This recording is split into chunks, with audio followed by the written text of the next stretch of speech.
Et bonjour tout le monde, je reviens avec cette vidéo. Donc en fait c'est une vidéo qui sera en fait une mise à jour de la précédente que j'ai publiée hier soir. Je remercie infiniment à toutes les personnes qui ont laissé des commentaires et qui ont posé des questions. Apparemment en fait je pensais être claire dans mes explications mais j'étais pas si claire que ça.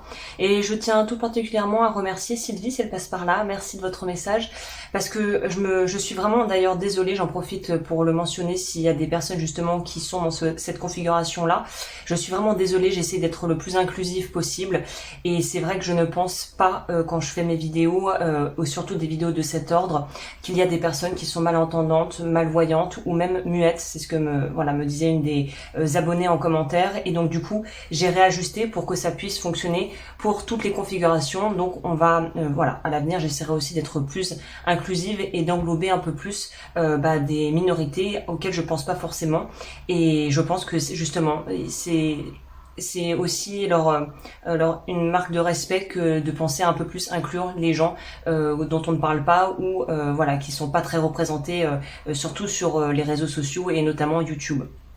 Donc pour la technique, je refais un petit rewind pour celles et ceux qui auraient loupé la précédente vidéo. C'est la technique que j'ai appelée la technique du miroir.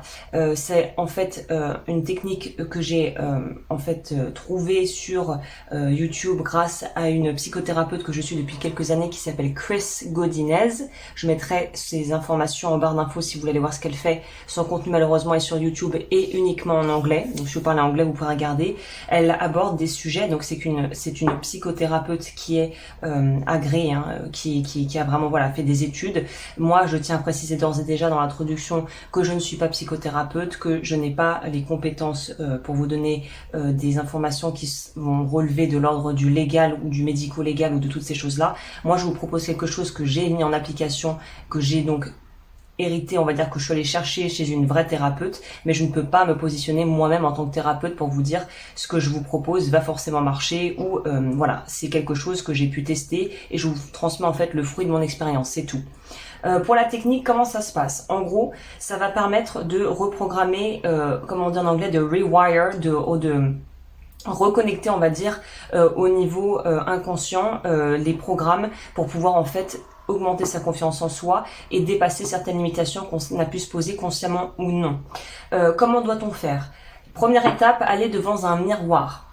Donc là, évidemment, si vous êtes aveugle, c'est pas nécessaire. Quoique moi, je dirais quand même que de faire la démarche, il y a vraiment une notion symbolique, il y a vraiment tout un symbolisme dans le miroir. Donc si vous pouvez, quelle que soit votre condition, essayez de vous mettre devant un miroir ou d'avoir une glace, de vous regarder dans une espèce de miroir à main, je crois que ça s'appelle, parce qu'il y a vraiment cette notion symbolique de se mettre face à soi-même en fait. Qu'est-ce qu'on fait? La chose à faire est toute simple. J'ai oublié encore une fois, je l'ai dit dans la précédente vidéo, mais c'est important. Si vous ne vous aimez vraiment pas, on ne se juge pas, on commence là où on est avec ce qu'on peut, c'est-à-dire qu'on va se mettre devant la glace et même si on n'arrive pas à se regarder vraiment dans les yeux, parce que c'est trop dur, comme je le disais dans la précédente vidéo, pour tout un tas de raisons, que vous êtes dans une phase où vous ne vous aimez pas, vous n'arrivez pas à vous regarder, c'est dur pour vous, faites l'effort au moins d'aller jusqu'au miroir et de regarder, je sais pas, vos pieds, ou de regarder, comme je disais, votre épaule droite ou votre épaule gauche, mais faites cet effort, même si c'est dur au début, parce que plus vous allez le faire, moins ça va devenir dur en fait. Donc on se met devant un miroir. Là, la formulation est très importante. Il faut absolument que vous respectiez cette formulation et que vous vous regardiez dans les yeux quand vous dites ça, ou en tout cas que vous essayez de vous regarder au moins une partie de votre corps si vous n'arrivez pas à vous regarder dans les yeux. Et de le dire comme si vous le diriez avec une certaine forme de conviction, comme si vous le diriez à un ami aimant en face de vous à qui vous pourriez être en train de parler. Donc c'est « je te donne la permission », ce n'est pas « je me donne », c'est « je te donne la permission de ». 3 petits points, remplissez avec les phrases dont vous avez envie pour travailler et cibler les problèmes ou les choses que vous voulez voir améliorer dans votre vie. Si vous êtes muet, et là ce qu'on va faire c'est qu'on va plutôt utiliser soit le dire dans sa tête, mais j'insistais sur le fait qu'il vaut mieux le dire à voix haute dans toutes les configurations.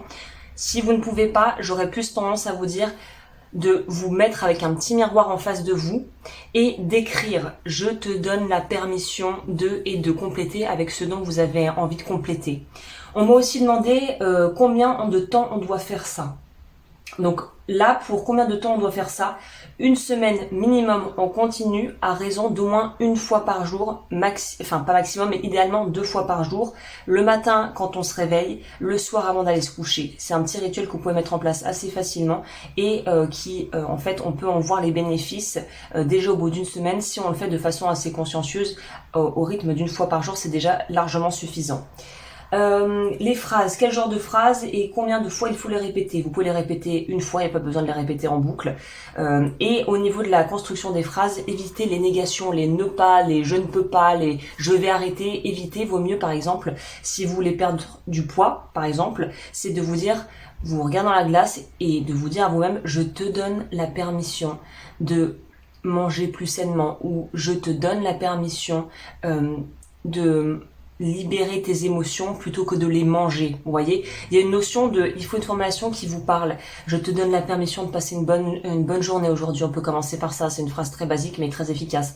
Je te donne la permission de passer une bonne journée. Je te donne la permission de trouver l'amour. Je te donne la permission d'être épanoui dans ton travail. Vraiment, vous remplissez à volonté. Vous pouvez dire autant de phrases que vous voulez en les répétant une fois à chaque fois. Et vous pouvez soit rester sur les mêmes phrases ou changer tous les jours en fonction de ce dont vous avez besoin. Il n'y a pas de règle par rapport à ça. Et bah voilà, je crois que j'ai répondu aux questions qu'on m'avait posées dans la première vidéo. Merci infiniment, j'ai vraiment des abonnés comme ça, merci. D'ailleurs c'est pour ça que je pense que je ne couperai jamais complètement les commentaires, parce que voilà, j'en avais parlé avec une amie et on se disait des fois qu'on reçoit des trucs un peu bif-bof, mais voilà, c'est quand même un endroit de partage qui est très riche. Donc merci à toutes et à tous d'avoir pris le temps de m'écouter. Merci à celles et ceux qui m'ont envoyé des messages, là des commentaires, pour que je puisse vraiment recadrer, pour que ce soit beaucoup plus clair. Et je vous dis à bientôt pour de nouvelles vidéos ici, ou comme je le disais, ce genre de vidéos je les publierai plus tard, je pense, plus sur la chaîne coaching l'eau du feu, coaching holistique, parce que c'est plus de l'ordre du développement personnel que de la divination évidemment, mais comme mon audience est ici pour l'instant et qu'il y a une plus grande audience, je le fais là. Donc n'hésitez pas, s'il y a encore des questions, j'y répondrai en commentaire. Je crois que là j'ai déjà dégrossi pour l'ensemble des choses qui n'étaient pas très claires, et je vous souhaite à tous une magnifique journée ou soirée en fonction de quand vous regarderez cette vidéo, et je vous retrouve très très vite pour de nouvelles aventures. D'ici là, prenez soin de vous.